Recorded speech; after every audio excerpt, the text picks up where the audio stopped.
The following is a production of Learfield Sports.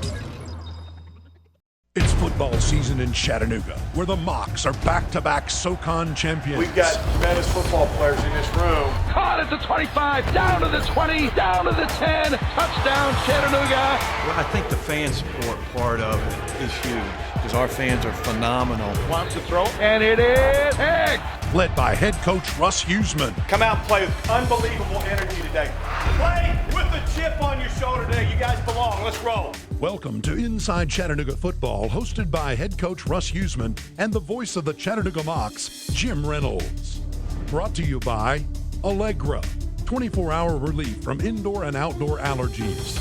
By Coca-Cola, Chattanooga Coca-Cola Bottling Company, the world's largest Coca-Cola bottler. By FSG Bank, proud to be the official bank of Chattanooga Mocs Athletics.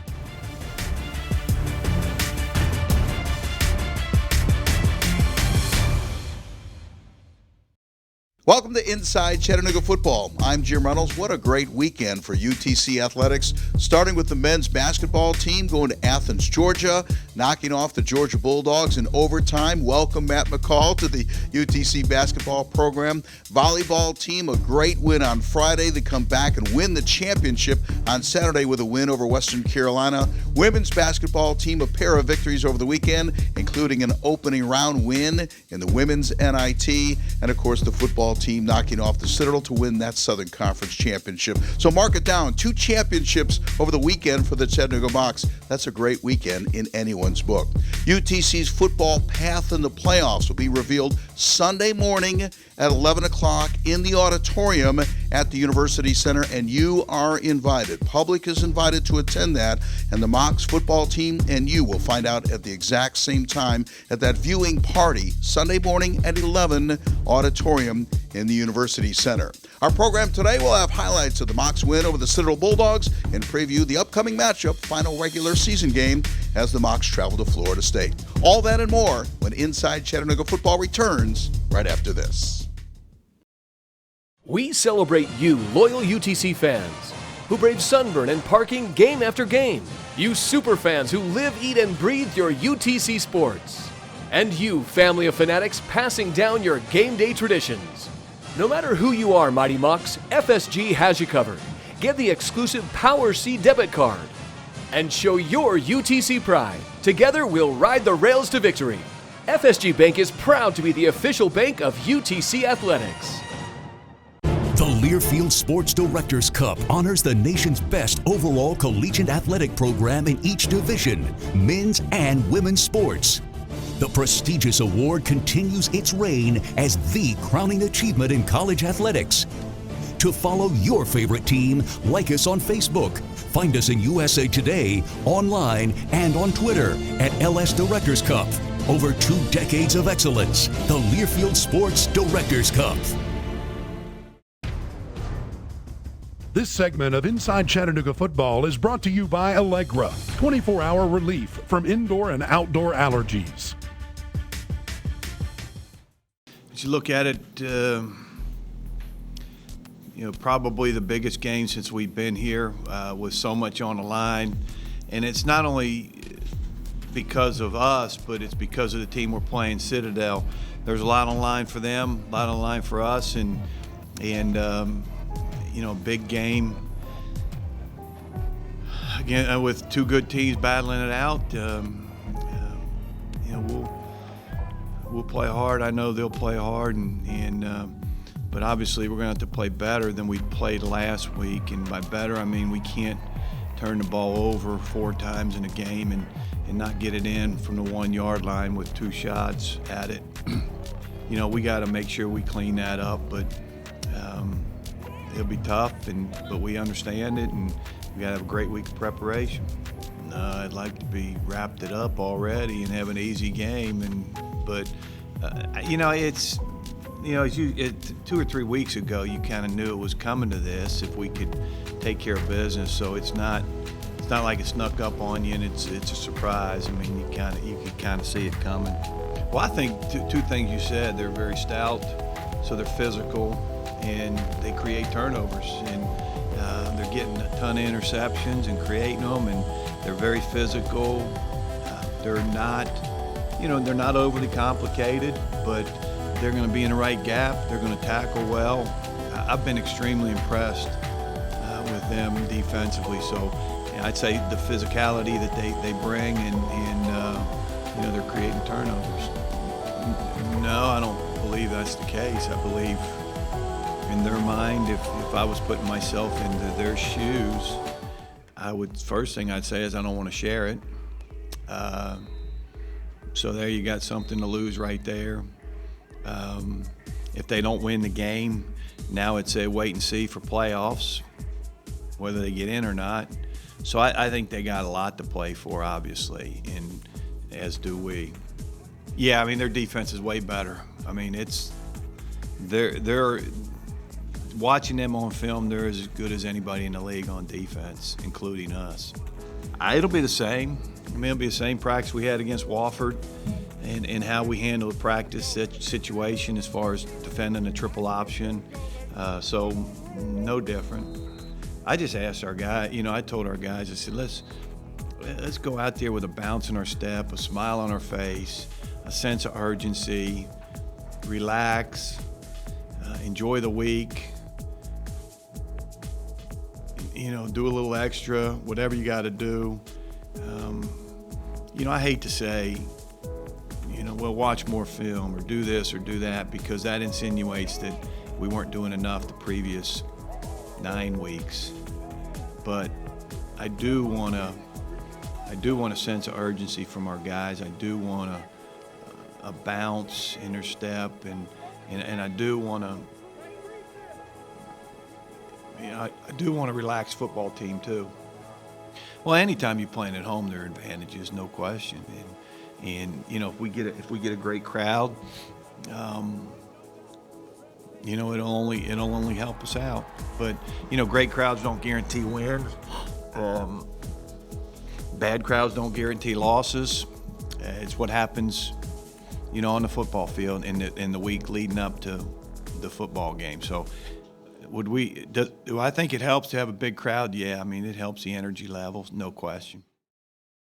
She makes this. This ball game is over. Yes! Ball game. Mocs win. Mocs win. Holy Toledo. They just beat the number 4 team in the country. They're going to win it. The Mocs have done it again. A repeat here in 2014. Knocking off, this time, the number 17 in the nation.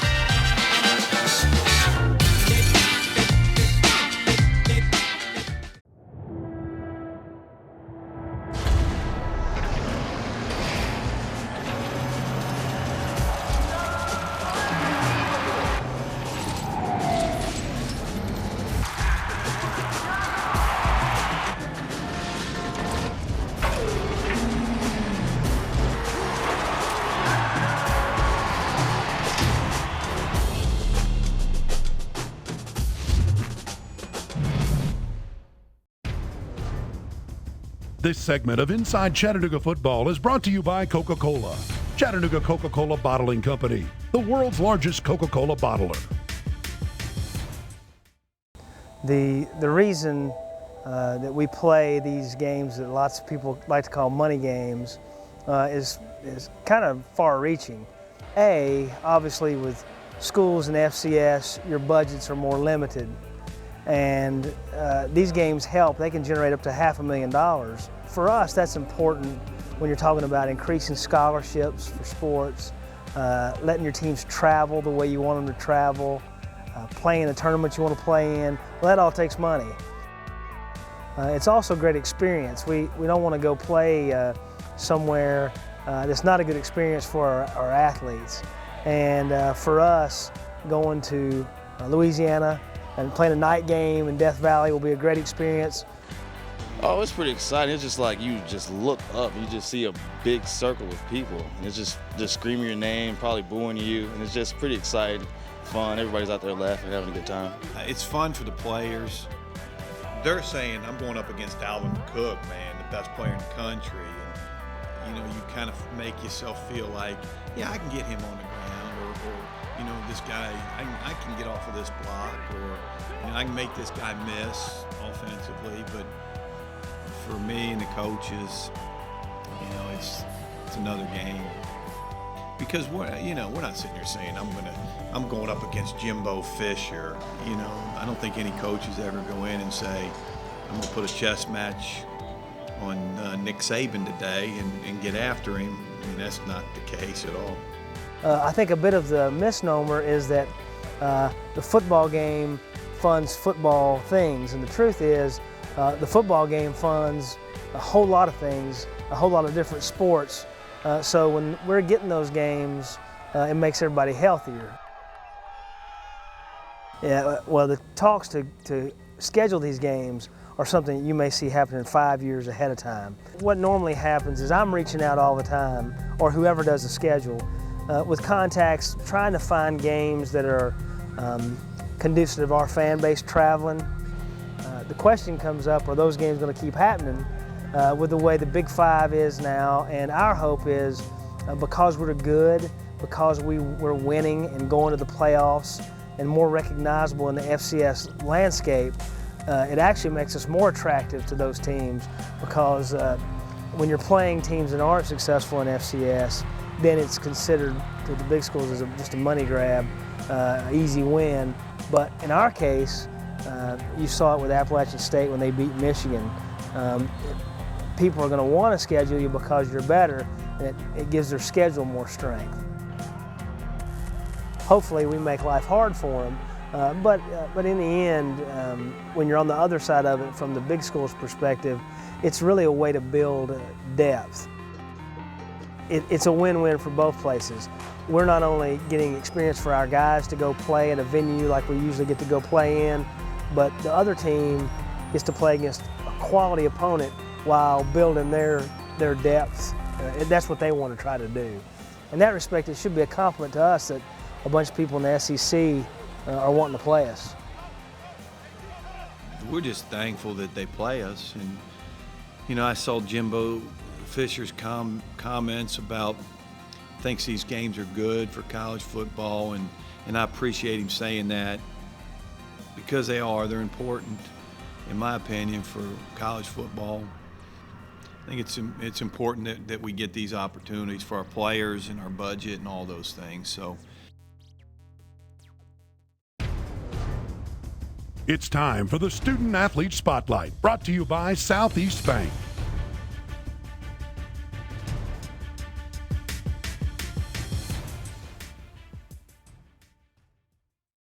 One of the most amazing things that I've ever been a part of. I think that in the first two sets we started off shaky. Western Carolina played very confidently, big ups to them. But then in the second two sets we played very well, very strong.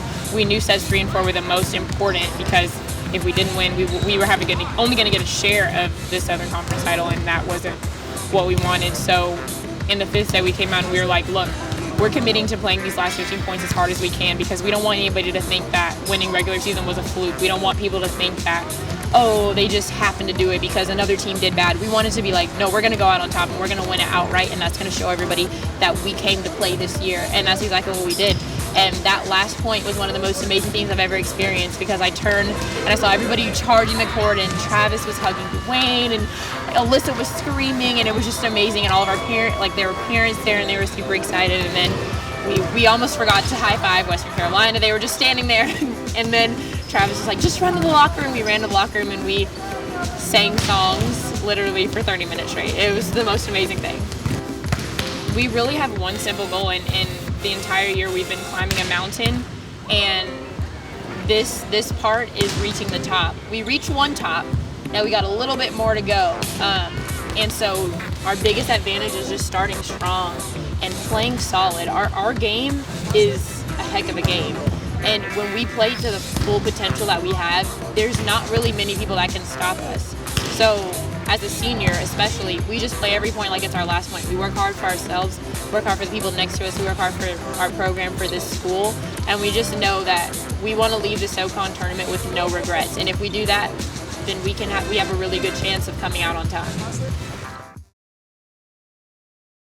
She makes this. This ball game is over. Yes! Ball game. Mocs win! Mocs win! Holy Toledo! They just beat the number 4 team in the country. They're going to win it. The Mocs have done it again.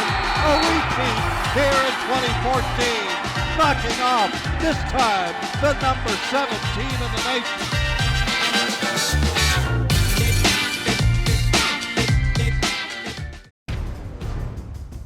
This segment of Inside Chattanooga Football is brought to you by FSG Bank, proud to be the official bank of Chattanooga Mocs Athletics. So far this year, Benefield moves in motion. He gets the flare pass. He wants to throw, puts it up in the air. They have a man in back of the defense. Catch at the 30, 25, 20. First play from scrimmage. Touchdown, Chattanooga. Down short, second down, about 3. Handoff, renew the fullback. Mocs grabbed it by the jersey. Ball was free, and UTC says they have it. Ball was on the ground. The Mocs are the ones celebrating. But we have Board in motion, play action, flinging it out to Board. He makes the catch 30, up to the 35-40, in the open field at the 50, and brought down at midfield. Because Jacob drops back, he'll run it himself, directing traffic, and he's got the first down. That was a powerful run, and the reason the crowd applauding those last couple yards is 2 receivers right. Hand off, Derek Crane cuts it upfield. No, it's Benefield cuts it upfield and brings it down to the 10-yard line. Jacob's going to keep, hit, dives, touchdown Chattanooga. Hit low, but again, drove his way into the end zone on 3rd down and a yard. Allen keeps, pitches it. He didn't make it. I think that was a forward pitch again. 4th down, yard, a little bit more. Pitch near side, upfield, it's going to be close. I don't know. I don't think he made it because he had to get not just to the 4, but inside.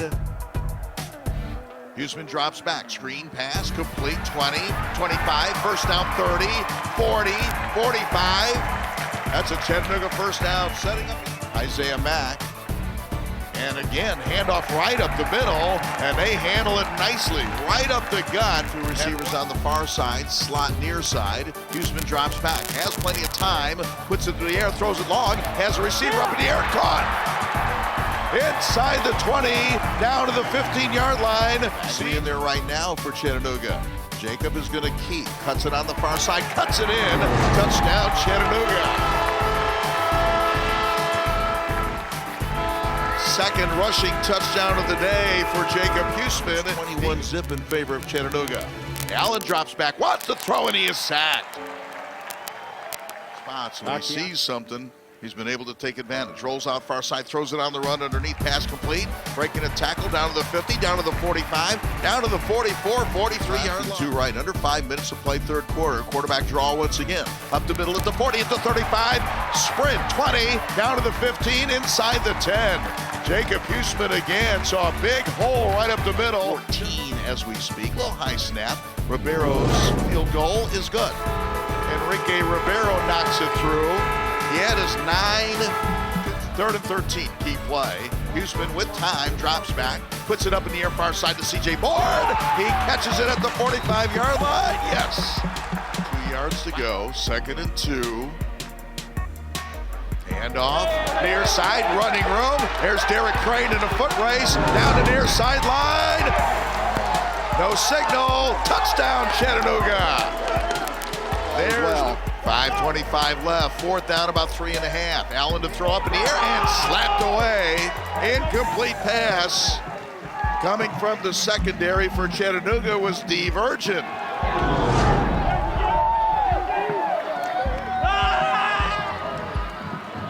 So now, Will, the celebration occurs. Officially. With Russ Huseman leading the charge.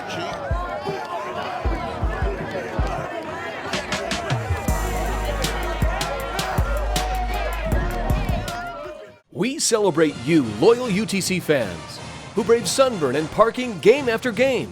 You super fans who live, eat, and breathe your UTC sports. And you, family of fanatics, passing down your game day traditions. No matter who you are, Mighty Mocs, FSG has you covered. Get the exclusive Power C debit card and show your UTC pride. Together, we'll ride the rails to victory. FSG Bank is proud to be the official bank of UTC Athletics.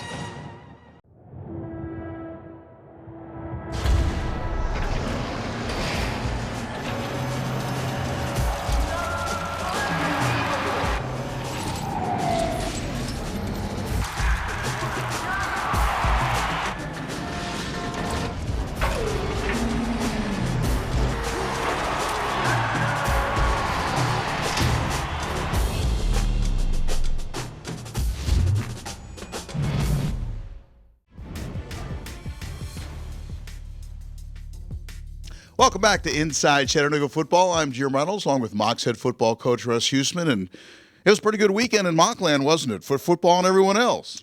Yeah, pretty special weekend all the way up until Sunday with our women winning another one there. But it was fun to listen to the basketball game with our men beating Georgia, and obviously our volleyball team. The weekend that they had was incredible, and so it was a great weekend for all of us. 2 championships over the weekend, couple of basketball wins for the women, one for the men, a significant one of note. That's a good weekend.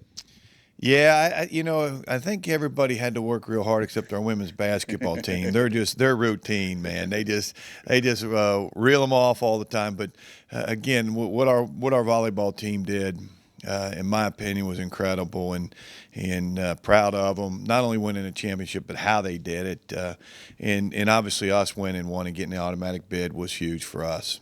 Football Saturday, everyone knew, it was right in front of you. We mentioned before you didn't have to do any scoreboard watching, who's beating who, this and that and the other. It was on that field right in front of you, right? Yeah, and you knew it was coming down to it. Even a couple weeks ago, we knew what this game meant, and our guys came and played hard and responded well and played a big game and won a huge game. So proud of our guys. Now it's Florida State and playoffs. I don't want to make it too simple, but it seemed like they were ready to play, and you've mentioned business-like approach, and you can't just rah-rah and turn it on and turn it off. Could you tell during the week that team was ready to play on Saturday? Well, I think they understood how important the game was. Can I tell? No, never can. In 33 years of coaching, I can't ever tell, whether a team's ready or not. We got great kids on our team. We got guys on our team. It's extremely important to win championships. Proud of our fifth-year seniors and all they've accomplished while they've been here, and even the redshirt juniors who've been a part of this too. So I knew they knew what it was going to take to win a game like this, but they played well, they prepared well, and executed when we had to. 2 straight championships, but they were still hungry to get a third, right? Oh, no question. And then the automatic bid's on the line for this one too. And sometimes you can. When we were at Richmond, we won the national championship and didn't win the league. But we knew this game, we had to have this one to guarantee playoffs, and it's important to our guys to get in the playoffs and win and try to win a national championship. How important was it to get off to the great start and score in that first play from scrimmage? Well, it's huge. Our offensive coaches, great job of drawing one up there, and that was their play. They drew it up, and Jeff told me on Thursday or Friday that he wanted to run it the first play, and I agreed with him, and it was a great start and executed really well. Because Citadel is ultra-aggressive defensively. Yeah, they're real aggressive.